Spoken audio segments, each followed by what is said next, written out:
એ વખતની સરકારે જો ટાઈપિંગના વર્ગો ચલાવ્યા હોત, અંગ્રેજીમાં કાગળ લખતા લોકોને શીખવાડ્યું હોત, તો BA BCom થયેલા ગ્રેજ્યુએટ હોવાનો એ વખતે બેકાર ના ફરતા હોત, બધાને સરકારી નોકરી મળી ગઈ હોત.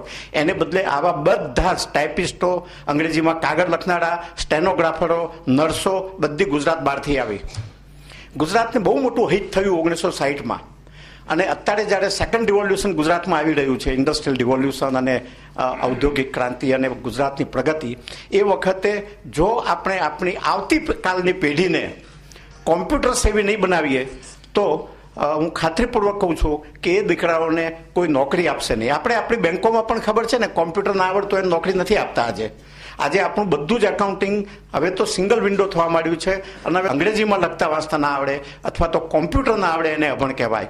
આ પરિસ્થિતિમાં તમે બધા લોકોએ જે ઇનિશિયેટિવ લઈ અને તમારા સમાજને કોમ્પ્યુટર સેવી બનાવવાનો જે પ્રયાસ કર્યો છે એને બિરદાવ્યા વગર ચાલે નહીં. અને યોગ્ય વ્યક્તિની યોગ્ય સમયે જો કદર ના થાય એના કામની, તો એને પણ રામાયણમાં હિંસા કહી છે, અને એવી સૂક્ષ્મ હિંસા આપણે નથી થવા દેવી.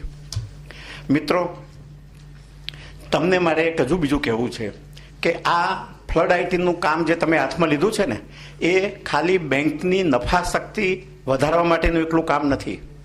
બેંકની પોપ્યુલારિટી તો વધવાની છે જ, કારણ કે અત્યારે હાલ જે આવનારા સમયની જે કોમ્પિટિશનો જે બેંકમાં આવવાની છે ને, એ મલ્ટીનેશનલ બેંકોની આવવાની છે.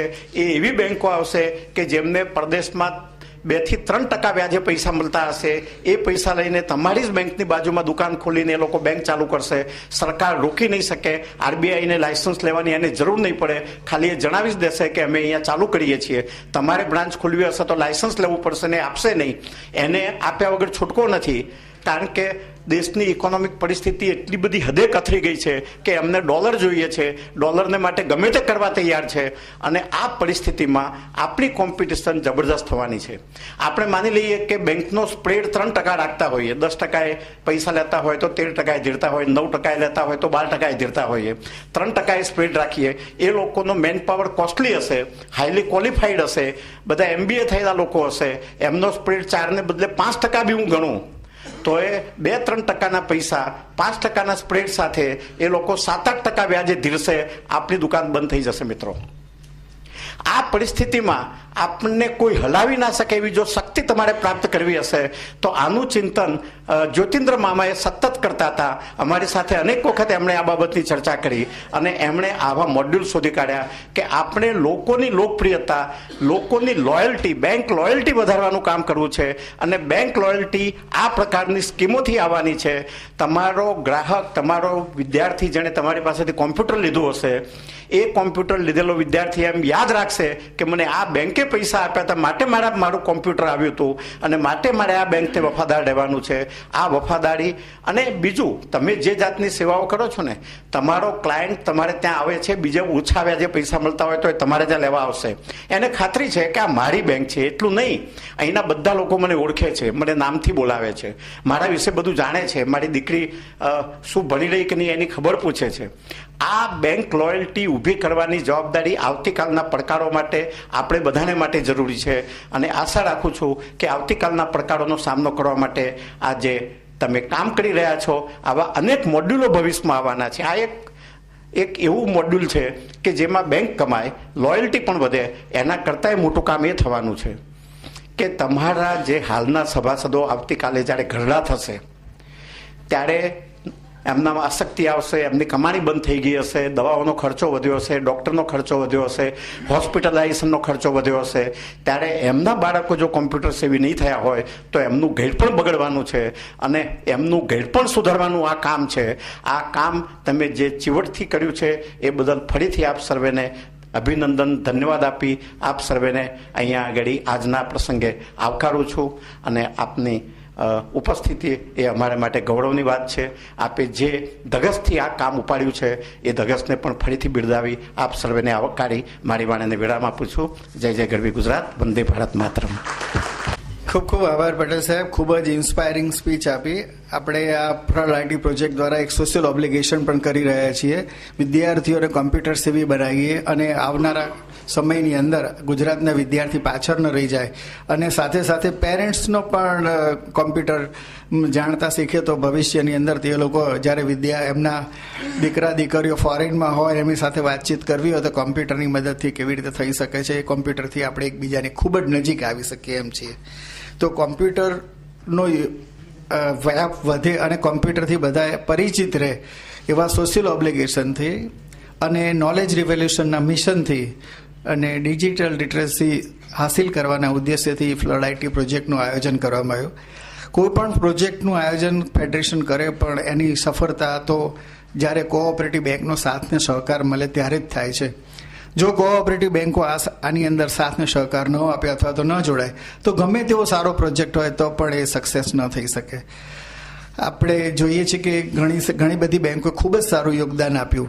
એ જે બેંકોએ ખૂબ સારું યોગદાન આપ્યું છે અને આશા રાખીએ છીએ કે હજુ વધુ સારું યોગદાન આપશે. જે બેંકોએ ખૂબ સારું યોગદાન આપ્યું છે આજ દિન સુધી એને અમે એકનોલેજ કરીએ છીએ. અને એકનોલેજ કરવા માટે હું હવે એક પછી એક બેંકને બોલાવીશ તો એમના રિપ્રેઝેન્ટેટિવ આવે અને અમે એમને ગિફ્ટ આપીને એકનોલેજ કરીશું. સૌ પ્રથમ હું રાજકોટ નાગરિક સહકારી બેંકને આવવા માટે કહું છું.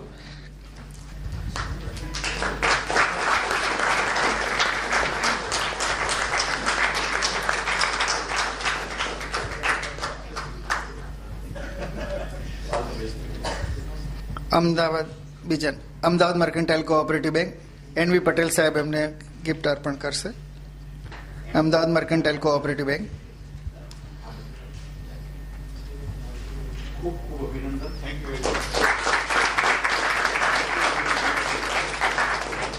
MS કોઓપરેટિવ બેંક મુકેશભાઈ શાહ સાહેબ ગિફ્ટ અર્પણ કરશે.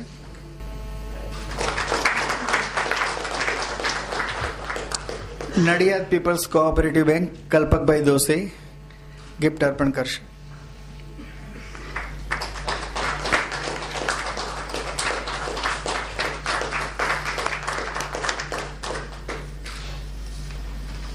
વર્ધમાન સહકારી bank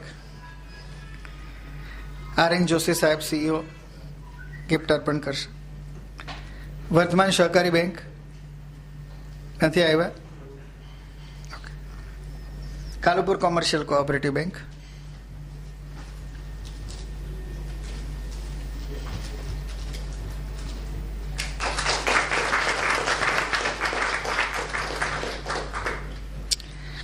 Dahod urban cooperative bank અશોકભાઈ પટેલ ગિફ્ટ અર્પણ કરશે. Dahod urban cooperative bank.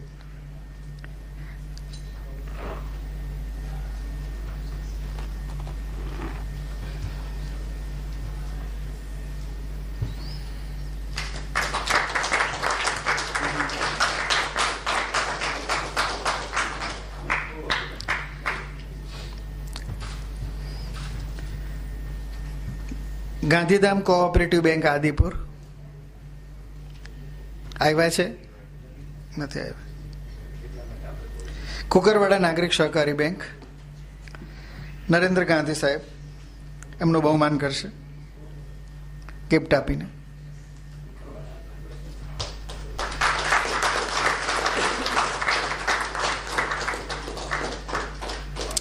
Waghodia urban cooperative bank Chinubhai Shah સાહેબ એનું બહુમાન ગિફ્ટ આપીને એકનોલેજ કરશે. ચીનુભાઈ શાહ સાહેબ.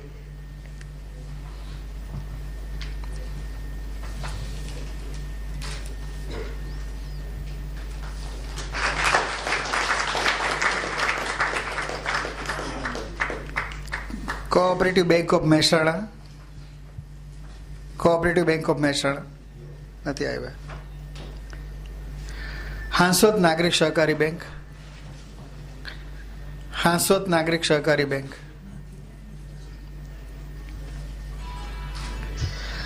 ચંદ્રકાંતભાઈ શાહ. ચંદ્રકાંતભાઈ બહુમાન કરશે.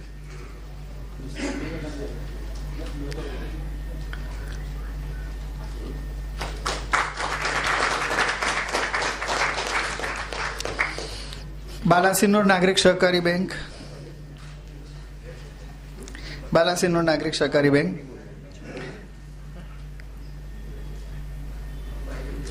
નથી આવ્યા. Dharmaj peoples cooperative bank, R N. Joshi સાહેબ એમનું બહુમાન કરશે ગિફ્ટ આપીને. ધર્મજ પીપલ્સ,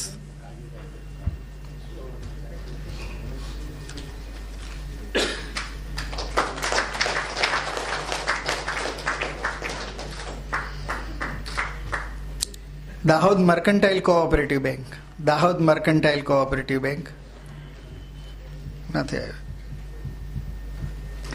છાની નાગરિક સહકારી બેંક વડોદરા, જ્યોતિન્દ્ર મહેતા સાહેબ ચેરમેન ગુજરાત ફેડરેશન, ગિફ્ટ આપી એમને.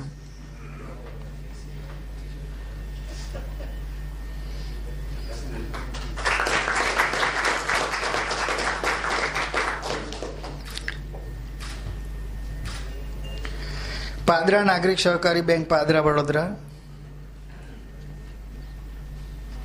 મુકેશભાઈ શાહ સાહેબ એમને ગિફ્ટ આપી એકનોલેજ કરશે. મુકેશભાઈ શાહ સાહેબ,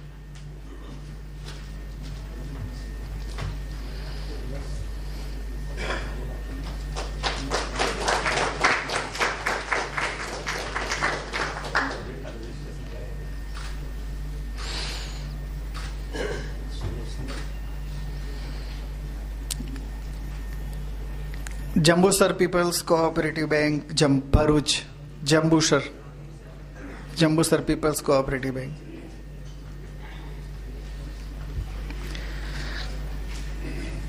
ઝાલોદ અર્બન કોઓપરેટિવ બેંક, એમનો મેસેજ હતો કદાચ હજુ પહોંચી નથી શક્યા. વેપાર વિકાસ ઝાલોદ, હા, એમનો મેસેજ હતો કે અમે રસ્તામાં છીએ. હા, એમનું બહુમાન એન.વી. પટેલ સાહેબ કરશે. એન.વી. પટેલ સાહેબ,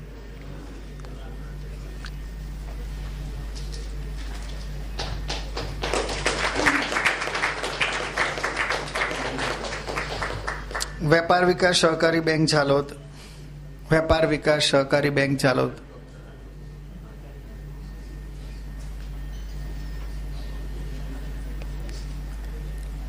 નથી આવ્યા.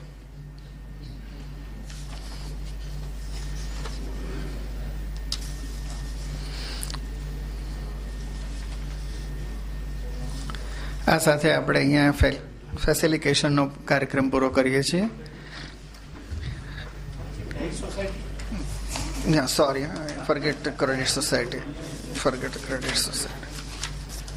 મારી મિસ્ટેકને સુધારી લઉં છું. 4 ક્રેડિટ સોસાયટીઓ પણ ખૂબ જ સારું કામ કર્યું છે. એ 4 ક્રેડિટ સોસાયટીને આપણે એકનોલેજ કરવા માંગીએ છીએ. Vadodara Mahanagar Seva Sadan employees cooperative credit society Vadodara આવ્યા છે.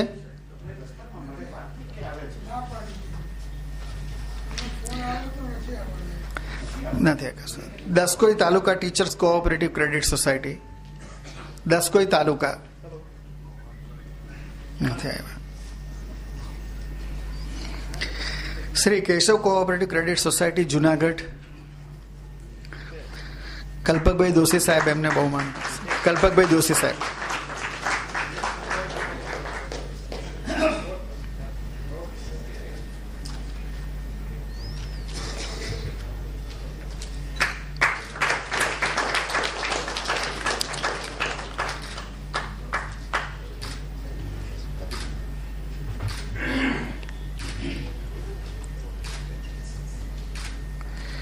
Fake bearing India employees cooperative credit society Vadodara, N V. Patel સાહેબ,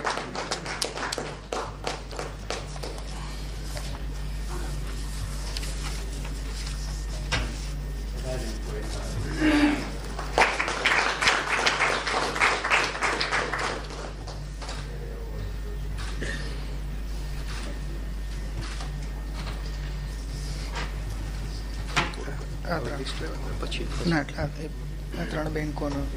હા, એટલે એ બોલા એટલું ને. અચ્છા, કરી દઈએ પછી કરી સાહેબ. તમે અહીંયા જ, હું અહીંયા છું.